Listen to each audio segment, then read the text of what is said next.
안녕하십니까 여러분, 사운드 오브 머니입니다. 1년간의 세테크 결실인 연말정산, 올해 결과는 어떠셨나요? 저는 올해 연말정산을 하면서 좀 더 신경을 써볼 걸 하는 생각이 들었습니다. 조금만 더 신경을 쓰면은 생각보다 많은 세금을 돌려받을 수 있을 것 같더라고요. 그래서 다음에 연말정산을 성공하기 위해서 고민해 볼 만한 포인트를 여러분들과 공유하기 위해서 이번 영상을 만들어 봤습니다. 이번엔 연말정산의 양대 산맥인 소득공제와 세액공제, 무엇이 더 유리할까라는 주제로 이야기를 해보려고 하는데요. 현재 지금 여러 가지 제도에 의해서 소득공제와 세액공제를 받을 수 있는데, 이왕이면 더 많은 절세를 할 수 있는 방향으로 준비하는 것이 좋겠죠. 그래서 이게 누군가에게는 세액공제, 또 누군가에게는 소득공제가 유리합니다. 결과부터 말씀을 드리면 소득이 많을수록 소득공제가 유리하고, 소득이 적을수록 세액공제가 유리하다고 볼 수 있습니다. 그래서 이 각각에 대한 예시를 한번 들어보도록 하겠습니다.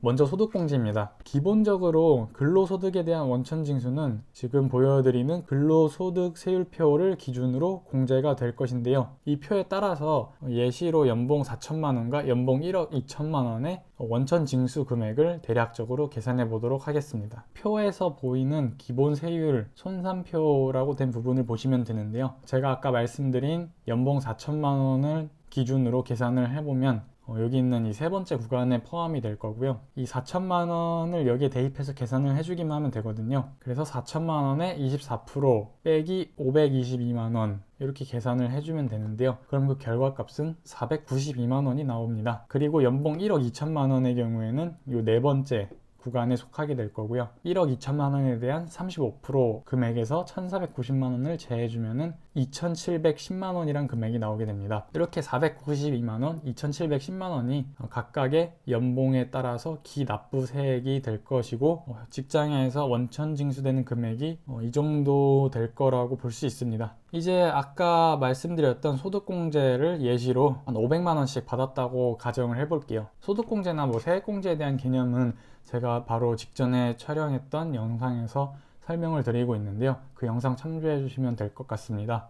계속해서 말씀을 드리면은 연봉 4천만 원이 500만 원의 소득공제를 받았을 경우에는 3,500만 원의 소득으로 간주가 될 것이고요. 이렇게 되면은 3,500만 원에 대한 결정 세액은 소득세율표에 의해서 417만 원이 계산이 됩니다. 그리고 연봉 1억 2천만 원의 경우에는 1억 1,500만 원의 소득으로 간주가 될 것이고, 이로부터 결정 세액은 2,535만 원이 될 것입니다. 그래서 세금을 얼마나 공제됐는지를 계산을 해보게 되면은 연봉 4천만 원의 사람은 세금 공제액은 492만 원 빼기 417만 원 해서 75만 원이 계산되고요. 연봉 1억 2천만 원은 세금 공제액이 2,710만 원 마이너스 2,535만 원, 그래서 175만 원이 공제를 받을 수가 있습니다. 자, 이렇게 동일한 소득 공제액이 있다 하더라도 연봉이 높을수록 그 구간에 대한 세금 공제 비율이 높기 때문에 더 많은 세금을 공제받을 수 있다는 사실을 확인할 수 있는데요. 그렇기 때문에 연봉이 높을수록 소득 공제가 유리하다는 것을 이런 예시를 통해서 보여드릴 수 있었습니다.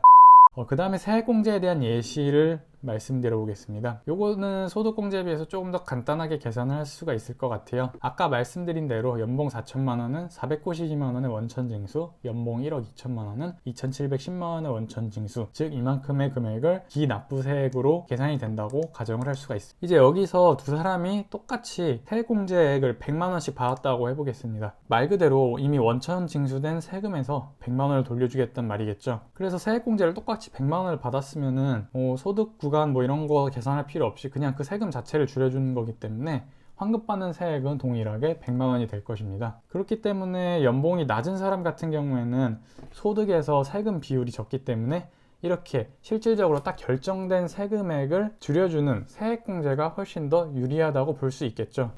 그래서 이후에 세테크를 통해서 연말정산 금액을 많이 돌려받겠다 하는 전략을 짜기 위해서는 기본적으로 소득이 낮으면 세액공제를, 소득이 높으면 소득공제를 많이 받을 수 있는 방향으로 전략을 짜는 것이 유리하다고 볼 수 있습니다. 그래서 이제 앞서 말씀드린 이 방향을 토대로 해서 자신의 어떤 연봉 수준에 맞는 전략을 짜고 모두가 내년에 두둑하게 세테크에 성공하셨으면 좋겠습니다. 영상 시청해주셔서 감사드리고 모두 부자 되셨으면 좋겠습니다. 감사합니다.